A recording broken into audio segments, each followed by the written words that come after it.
You are Locked On Wolverines, your daily podcast on the Michigan Wolverines, part of the Locked On Podcast Network. Happy Monday. We are back and doing it. Locked On Wolverines podcast, part of the Locked On Podcast Network, where it is your team every day except for last week and maybe some other weeks here and there. I'm your man on the ground, Isaiah Hole, publisher of Wolverines Wire through USA Today Sports Media Group, and we are back and doing it. We're going to be back all week this week. That is how we are hanging. That is what we are doing. Just needed the week off last week. I tried to take as much time to myself. This season is a grind, and it's good to just kind of get a little bit of time. What did I do? Absolutely nothing, and it was everything that I thought it could be. This episode of Locked On Wolverines is brought to you by Sling TV. Don't miss this week's matchup between Michigan and Michigan State right here on Sling. Sling, the TV you love for a price you'll love. Try it today. We are going to tackle a couple different topics. We will address Jim Harbaugh and James Franklin's spat, because Jim Harbaugh had a little bite back today to what James Franklin said last week. And we'll talk obviously about the Michigan State rivalry. This game coming up, my early thoughts, all of that. And we'll talk a little bit about Ohio State, who finally has a common opponent with Michigan. Why I'm still not, I know like the so-called Buckeye Nation wants everyone to bow down, and they're still doing it, right? They're just so ridiculous. So we're going to get into that. But first, let's talk the James Franklin, Jim Harbaugh spat. I do want to read, I don't want to splice in any, I could splice in video and audio. I just feel like it's a lot easier, and we're just kind of breaking in, right? We haven't done a podcast since the day of the Penn State game. We're just going to ease back into this, and adding more work is not something we're going to do today, which means, I would add another half hour. It always adds way more time to add in extra video and all of this kind of stuff. But here's what James Franklin said in the aftermath of the Michigan game. After the tunnel antics and all of that happened. He said, again, I prefer to talk about these things in the offseason, but the one tunnel is a problem. It's a problem and has been. To me, we need to put a policy in place from a conference perspective in my mind that's going to stop. We are not the first team to kind of get into a jawing match in the tunnel. For me, I want to focus on getting my team into the locker room and not jawing back and forth. He continued on with that same type of rhetoric. Get my team into the locker room and get their team in the locker room. Here's the issue. Michigan couldn't get to the locker room because Penn State was blocking Michigan's ability to get in the locker room. If you have never been in that tunnel, the Penn State locker room is situated just slightly further back, the visitors' locker room, slightly further back than the Michigan entrance. They're pretty much at the same area, but Penn State came into the tunnel before Michigan. It was Penn State that had turned to face Michigan and was doing the jawing. If Penn State didn't want to get into a jawing match, all it had to do was go into its locker room. Instead of throwing peanut butter and jelly sandwiches, which I'm assuming those were Uncrustables and what have you, that's all they had to do. Just get into the locker room.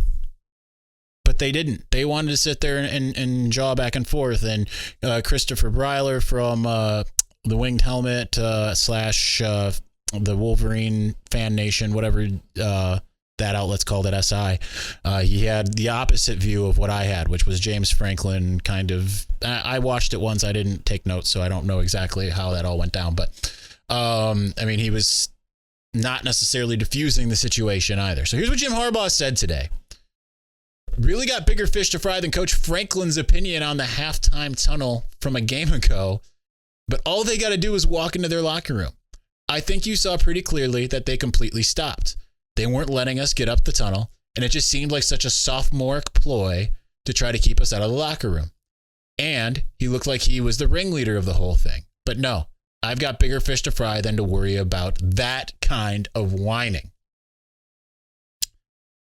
Old Jim is back, y'all. The old Jim Harbaugh is back. He was already kind of back, but this is like Georgia coach. This is, does anyone find whining attractive or complaining attractive? Whatever he said, this is the congratulations to Mark D'Antonio on your 3-9 season. This is everything that Jim Harbaugh used to be and apparently is again. is wonderful. This has been missing. It's so good to finally see this back.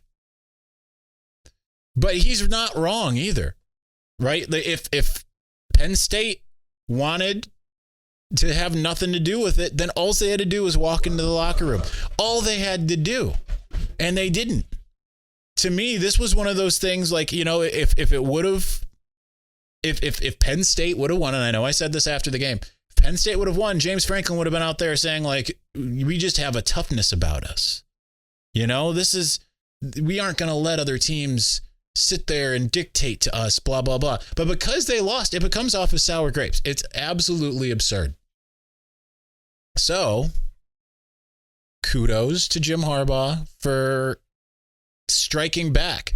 I love the multiple got bigger fish to fry. It is, and he's not wrong. It's a rivalry week. If anyone's wondering why did this come now, it's because we didn't have Jim Harbaugh available to us last week. So we just had players on Monday and Tuesday at 3 p.m. each day instead of our weekly noon press conference. So it's pretty fantastic. It is pretty fantastic that this is where what he decided to comment, the way he decided to comment. Of course, he was asked. He didn't bring this up out of the blue. I'm curious to see how much does the Michigan State contingent get annoyed by the fact that he's talking about another team, because you know how that, and for you Michigan State lurkers, it's further evidence of who and what you are, right? If I understand this week it's going to be about Michigan State, but we get plenty of Michigan State comments on this podcast, even when we don't mention your name at all, because most of the time we aren't thinking about you. And I'm using a proverbial we. I'm not a fan per se, but I do not like your program because, I mean, I grew up here and I grew up in a family of Michigan alums. I went to Michigan. I like a lot of your players. Dylan Tatum, like that guy's my dude. We still follow each other on all of the social medias.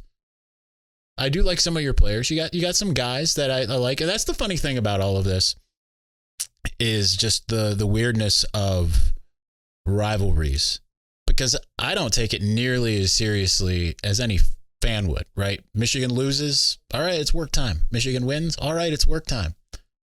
There's no part of me that's like, all right, I'm going to gloat. I'm going to do my, it's no part of me that is in that mode.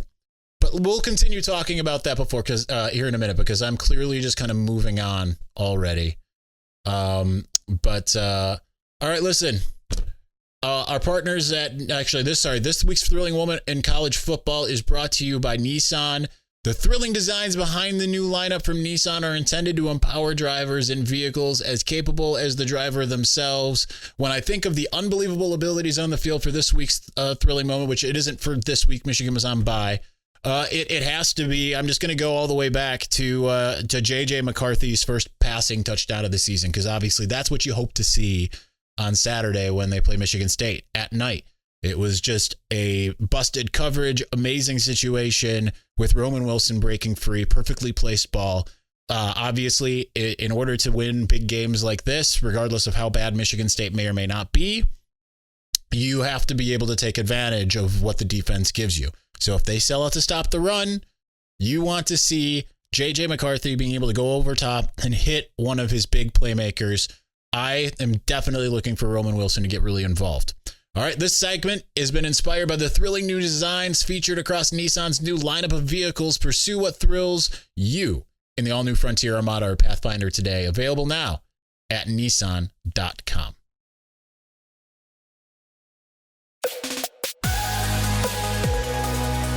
All right, let's continue on and go forth. Let's talk a little bit about the Michigan State of it all, because that is happening. I do want to start looking through some stats here as well, but just to go back with the rivalry thing, I'll twist the knife a little bit, just slightly. Why? Because y'all are obnoxious.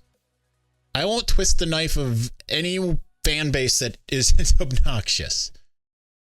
But here's the weird thing about Michigan State fans, and I'm sure Michigan fans do this. I know that to some degree, because there's some people out there that I consider friends that work for other fan bases.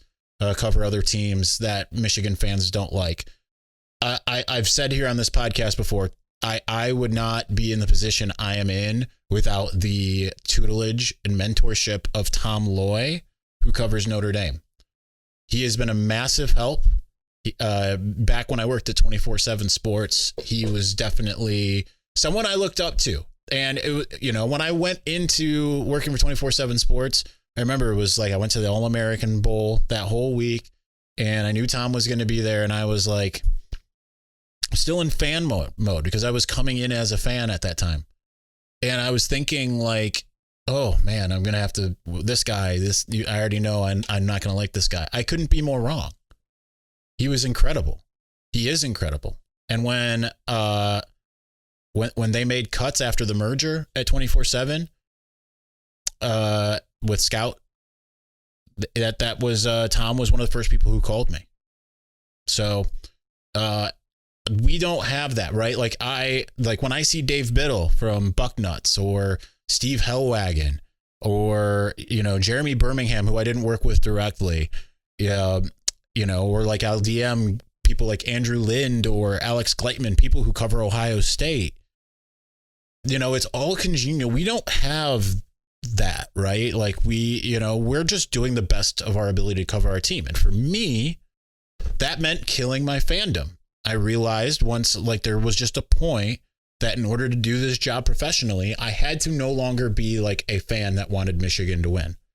It makes my life a lot better when Michigan wins, but it's not one of those things where it doesn't destroy my day if Michigan loses. It's like literally on to the next.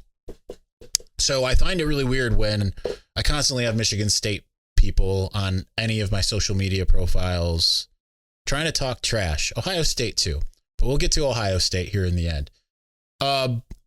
So I think everyone is expecting this to be a bloodbath, Michigan State fan base included. But obviously they have a little bit more optimism after they beat Wisconsin. Which, I mean, they should. Wisconsin still has a really good defense. Wisconsin just beat Purdue in what was kind of a surprise.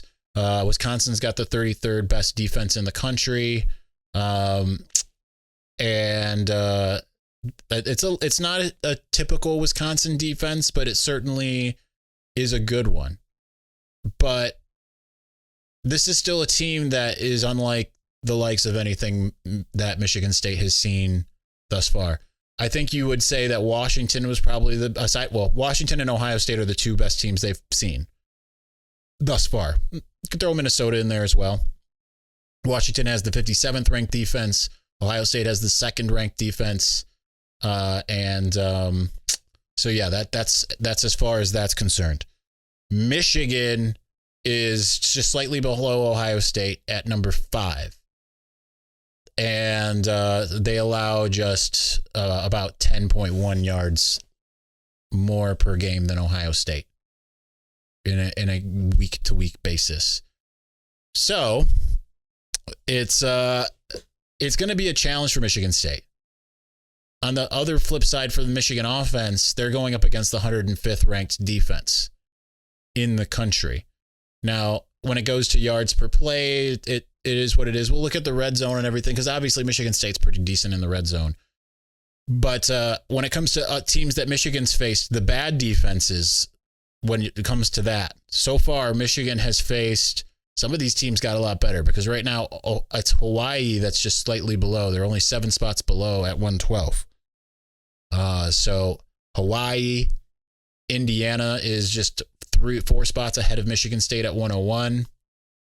Obviously that game was a weird one, just kind of based off of the first half and everything that happened with Mike Hart. But some of these other teams have kind of moved up a little bit. UConn, obviously Michigan had its way with UConn. And now it's not just when you're looking at numbers, you have to remember defenses are different. Each team has, can be built a certain way that can, and we'll get to this more with the Ohio State of it all. It can be built a certain way to take advantage of other teams. Certain teams are going to be more physical. All depends on the schedule. Things of, these aren't just apples to apples. But UConn has the 88th ranked defense. Colorado State, where are you? Now, Penn State is now down to 63rd. I know Colorado State is got to be down here near the bottom, and for some reason I'm just not seeing them. Could do a quick search here. All right, 71st. So some of these teams have actually kind of improved a little bit in what they've allowed. But when it comes to yards per play, which is something that is absolutely key. Now, Michigan has got the second best defense in the country when it comes to yards per play, behind only Illinois. But Michigan State is also 102nd. That is not great. Not great, Bob. Total offense. Michigan is 19th in the country. So still the offense, really good. Michigan State is 104th. Now they live and die by some big plays. Now they've got a 5.64 yards per play. Michigan is 12th in that regard with 6.92.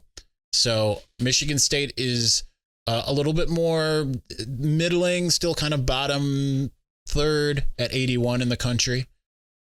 Ultimately, this has all the looks of being a really big mismatch, but I don't necessarily agree. Like Jim Harbaugh even said today that, when it's a rivalry game, you throw the records out. No, still the better teams tend to win, but not always. If the teams are relatively evenly matched, like what we saw last year, then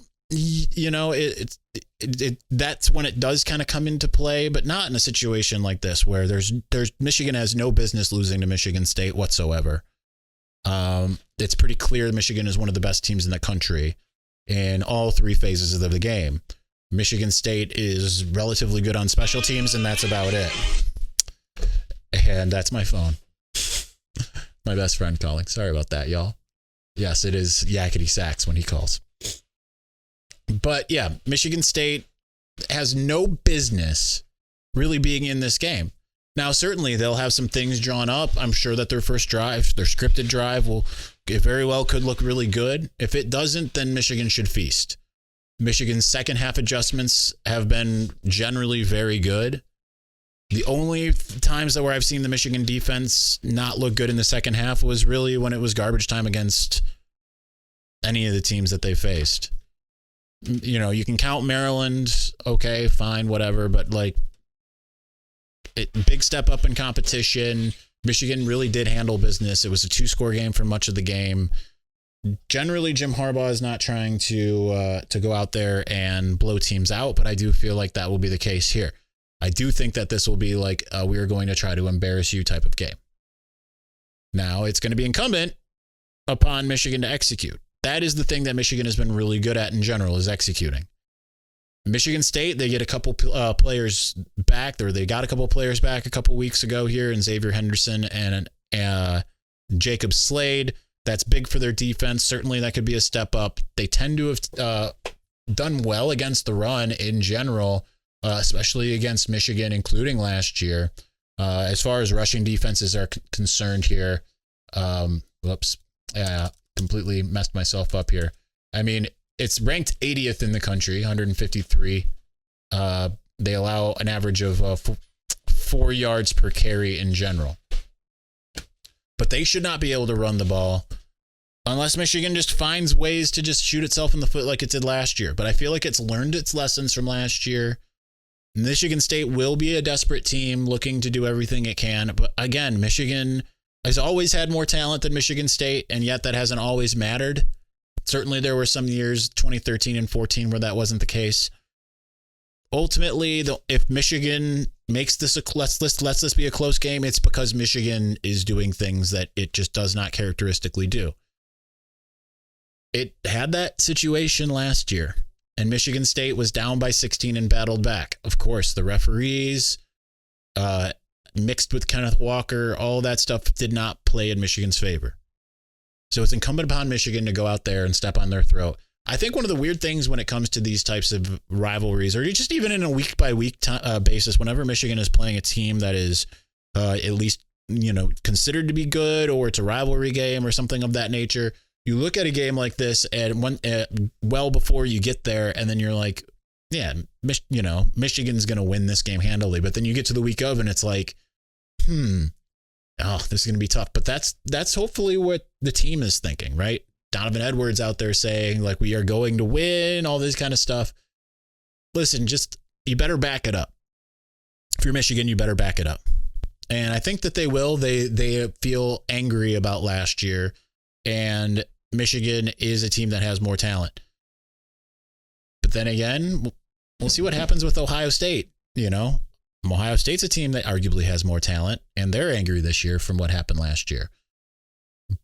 Doesn't always work out that way. All right, we're going to talk about Ohio State here momentarily and why I'm getting more and more confident in Michigan's ability in the game. But before we do, let's listen. There's so many times that whether it's like I'm going to pick up Sarah and I get out of the car and she gives me a hug and she's like, "Why is your back all wet?"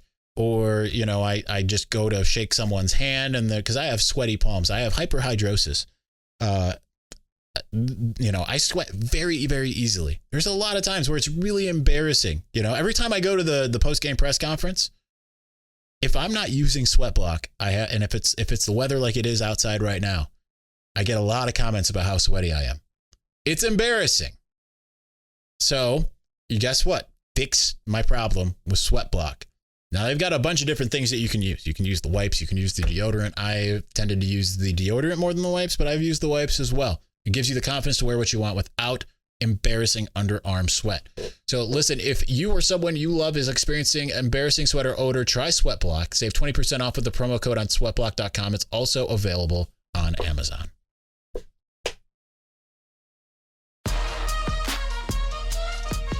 All right, nothing like talking about being embarrassed by things. Thankfully, I have no shame. So, all right, Ohio State ended up beating Iowa handily by the most, I think, that Kirk Ferentz has ever lost by while he was there. Been there in Iowa City. But I didn't walk away from this game. I watched 90% of it. But I started eventually by like the fourth quarter, switching back and forth between that and the Clemson-Syracuse game. But I just was not that impressed with Ohio State. Even once Ohio State started getting things going, that was kind of more breaking the dam. How many times are you going to finish, be able to start your drives in plus territory? You're starting in the green zone every single possession. Eventually, when you are as talented as Ohio State, you're going to break through. But that Iowa defense gave Ohio State fits in ways that it did not really give the Michigan defense fits. And this is where or Michigan offense fits. This is where I go into that, like I was saying, this idea of teams play a different style of ball.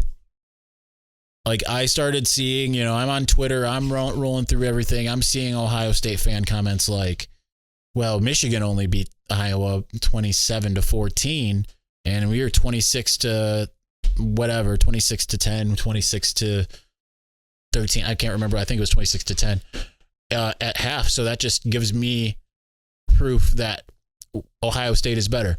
Not every team plays the same style of game. Michigan is not leaving their starters in when they're up big, generally. Sometimes they do. I'm sure I feel like against Michigan State they will, unless like it looks like Michigan State's playing a dirty brand of football, which I don't know whether they will or not. I don't know that that's a Mel Tucker thing or not. We haven't seen that to this point. So, but I think that it's just a different style. Against Iowa, once Michigan got to 20 points, and it did struggle in the red zone, that's been its kind of issue so far this year, is kicking field goals, including against Penn State. They got out of it by the year's end last year, and that's why Michigan was a lot better and was able to beat Ohio State. If it was kicking field goals the way it has been so far this year or early last year, it would not have won. They found ways to score touchdowns. But Michigan, once the lead is essentially in hand, and when it's 20-0 against Iowa, you feel like, I talked to the staffer before the game, and they were like, we just want to get up 3 scores and just call it a day. And they did that. They did exactly that. But Michigan's offense sliced through that defense as if it was not having any problem. The only problems that it had they were self-imposed issues. Ohio State did not have that. Ohio State looked really confused and really was incapable of getting into any kind of rhythm until the third quarter. You mix that with, like Joel Klatt had kind of said, I do want to clarify, because Joel commented on my, you all know that Joel and I are boys. He's been here on this podcast, I think 3 times so far. I made sure everything was good between he and I, but he had commented saying Michigan is built to beat Ohio State. As in, he doesn't think that they're going to necessarily win. It's just engineered to beat a team like Ohio State. I think that's accurate. And if Iowa in that first half, with as good as the defense was playing, had any sort of offense to take advantage of holding them to field goals and turnovers and things of that nature, that game would have been completely different. Because you also have to take into account context. When you're up 26-10, you're going to keep on, if you're Ohio State, you're just going to keep on trying to break through. And they did. And then it looks like, oh, wow, look at how amazing they are. If you're Michigan, if you're up 26-10, you're just trying to get out of there. Michigan at that point would have just been playing just a very generic brand of everything until, if Iowa scores another touchdown at 26-17, or in the case of what we actually did see, once Iowa made it 20-7, marched down the field, then Michigan starts being like, okay, yeah, we need to score again. Just put this game away. It just is what it is. Teams play a different brand. But for now, just based off of what I saw with the line play that Ohio State has, I am still convinced that Michigan will be able to do what it did to them last year. I'm not convinced that Ohio State is significantly better. Not against what Michigan does. I think that what they do is fine against what Iowa's got. I think it's fine against what all the other teams that they play have got. I'm not convinced. That's not saying that I'm guaranteeing a victory. I'm not convinced.